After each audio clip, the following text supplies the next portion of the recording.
So what is the ideal time now? 30 minutes को किस तरीके से हमें देखो डिवाइड करना है, 16 मिनट्स ऐसे राइटिंग के, 11 मिनट कॉम्प्रिहेंशन के और 3 मिनट है भाई रिविजन के।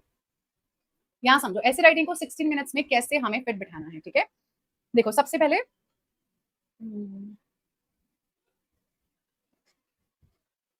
the essay is usually longer and carries significant weight. 16 minutes ensures enough space for planning, developing arguments, and writing with clarity. So breakup of 16 minutes should be like this. 2 से 3 minute outline and organization. Take time, plan करो, outline करो, organize करो. अब यहाँ पे ये लिखना है, ये मेरा body paragraph का topic sentence बनेगा.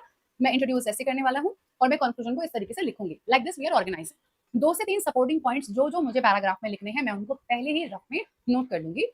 And then मैं उनके examples को पहले ही थोड़ा सा लिख लूंगी ताकि मुझे जब मैं फिर राइटिंग करूंगी अपनी मेन राइटिंग, तो उस टाइम पे मुझे एग्जाम्पल भी वहीं पे मिल जाएगा, तो मुझे अच्छे से ईजी रहेगा उसको प्रॉपर्ली स्ट्रक्चर करना।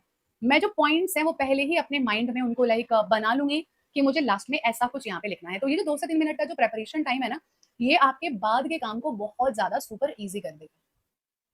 11 से 12 मिनट में मुझे ड्राफ्ट करना है, ऐसे मुझे अपना फेयर वर्क करना है। एक छोटा पैराग्राफ इंट्रोडक्शन के लिए मैं डिफाइन करूंगी कि वो चीज क्या है, या फिर मैं उसका एक कॉन्टेक्स्ट बनाऊंगी। फॉर एग्जाम्पल अगर मुझे सिर्फ बेनिफिट्स बताने हैं डिजिटल बैंकिंग के, तो एक हो गया कि मैंने डिफाइन कर दिया, एक हो गया कि मैंने कॉन्टेक्स्ट बना दिया। Have you ever imagined you are just sitting at your home and you are able to send 10,000 rupees to a friend who is in need? So like this is a common language. Now banking के लिए मुझे थोड़ा सा language को change करना पड़ेगा, but yes मैंने एक हुक यहाँ पर आपको प्रोवाइड कर दिया।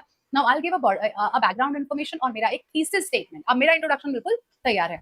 बॉडी क्योंकि मैंने पहले से ही 2 से 3 पॉइंट सोच के रख लिए हैं, तो मुझे ईजी रहेगा 2 से 3 शॉर्ट पैराग्राफ्स बनाने में, और each paragraph will be with one argument, evidence, example, so that the coherence can be maintained.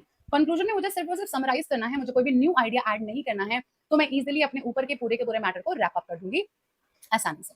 1 से 2 मिनट की इंटरनल प्रूफ रीडिंग बहुत जरूरी है। मुझे पैराग्राफ का फ्लो चेक करना है, जहां पर मैंने जरूरत से ज्यादा लिख दिया है या चीजें रिपीट हो रही हैं, वो रिडंडेंसी मुझे हटानी है।